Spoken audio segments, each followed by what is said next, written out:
We begin Season 3 of Lower Decks with Grounded, which picks up with word about the destruction of Pakled Planet, and that Captain Freeman is accused of orchestrating it. There's even video evidence that she planted it in the capital city of Big Strong City. The naked Cerritos is still in dry dock, and the crew on extended leave. Mariner is spending it generating e-waste. Her father, the Admiral, tells her to put faith in the system, but Mariner doesn't trust any system that has the nerve to arrest her mother with the fig leaf excuse that she's going to get a fair trial. Pfft. She even complains about the Golden Gate Bridge being there. I mean, what kind of a system preserves historical structures and doesn't accept my mom wouldn't do that as the start and end of an official investigation? It's like you don't even recognize the Federation anymore.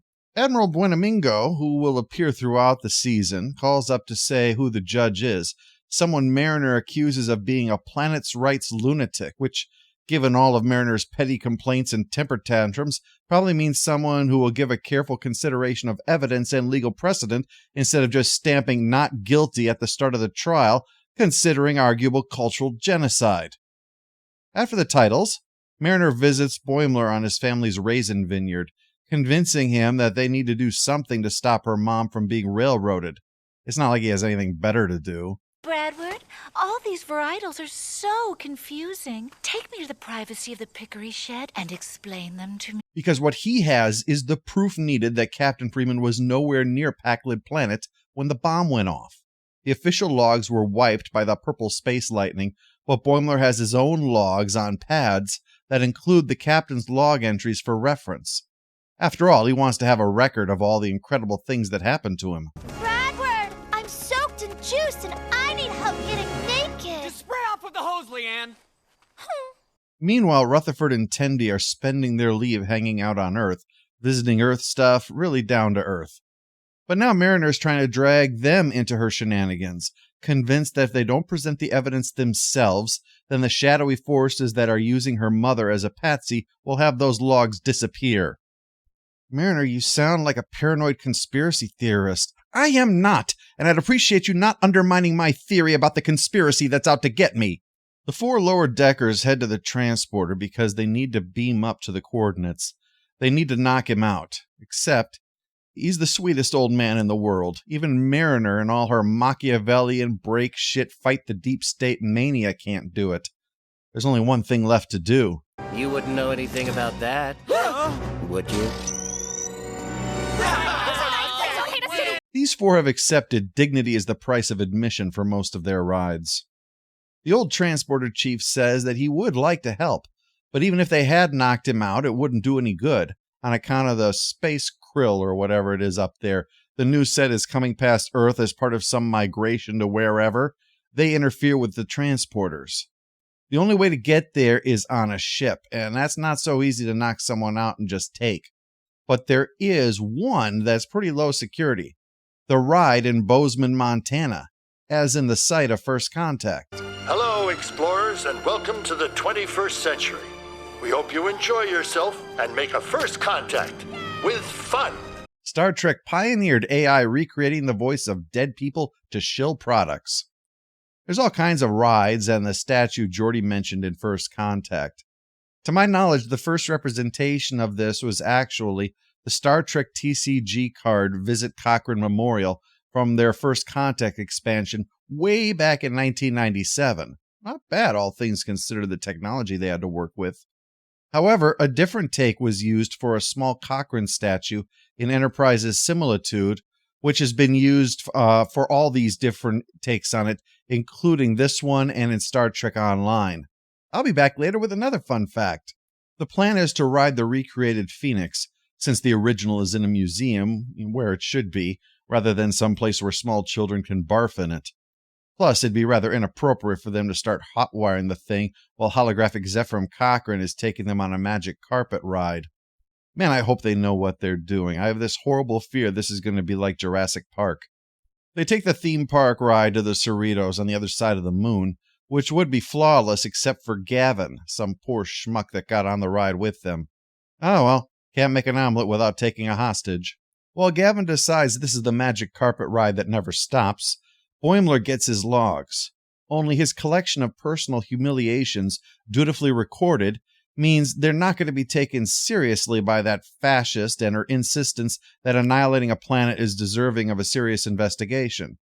They say it's good enough, but Mariner fakes going along with it to put them on a shuttle and send them off without her. She's hijacking the Cerritos so that she can go out and find evidence to exonerate her mother. The other three have to pull some trickery to get the shuttle to bring them back in order to save her from herself, because they are all friends. Sad as that is. They lock the controls of the ship, and Mariner finally admits what this really is about. Essentially, it's not being in control. She cannot accept that there's a situation where there's nothing she can do. Much the same way that she said Boimler isn't ready for serious challenges, despite clearly being up for serious challenges, and that her mom's promotion is super messed up and not her own personal issues, Mariner is viewing this whole situation through a lens that will allow her to take action. She's completely rationalized whatever action she wants to take, no matter how unmoored from reality it is. Almost as if more therapy is required than murdering people, huh? Well, tending to the rescue, the authorities arrive at the same time as the migrating aliens, which begin using the ship's exposed surface as a catalyst for their mating. What the hell is going on in here? I have to imagine they've seen this before, if not worse. They buy the story, but just need to know the officer who authorized this, and the one who takes credit is Captain Freeman. Turns out the Deep State wasn't framing her after all.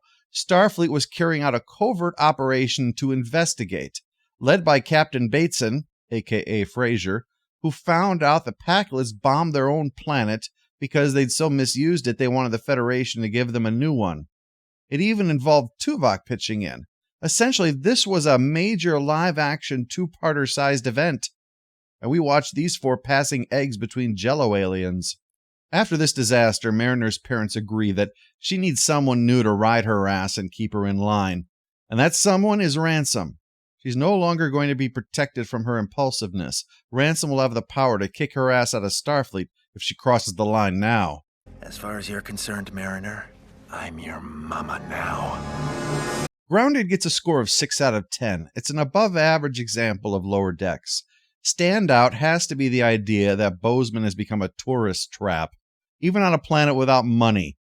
One has to imagine that things were radically updated after the first-hand experience of the Enterprise E with events, even if those events might have been classified. They just slipped in there and said, this is completely wrong. For one thing, Zephram Cochrane is not a shortish guy with black hair like we thought. The resolution of the mystery that the Packlids bombed themselves all while trying to frame Captain Janeway makes sense and satisfies the plotline, though I confess that I'd like to have had that point revisited later on. And regardless of the deception, the Packlid people don't deserve to suffer just because of this awful plan. As for Mariner, being effectively undone by her own need to leap into the middle of things and then have Ransom riding her from now on is a great start to the season. That's a new direction for a subplot, even while the show maintains its episodic qualities. Lower Decks sticks with DS9's formula of avoiding serialization while having ongoing subplots. Promises plenty of good things to come.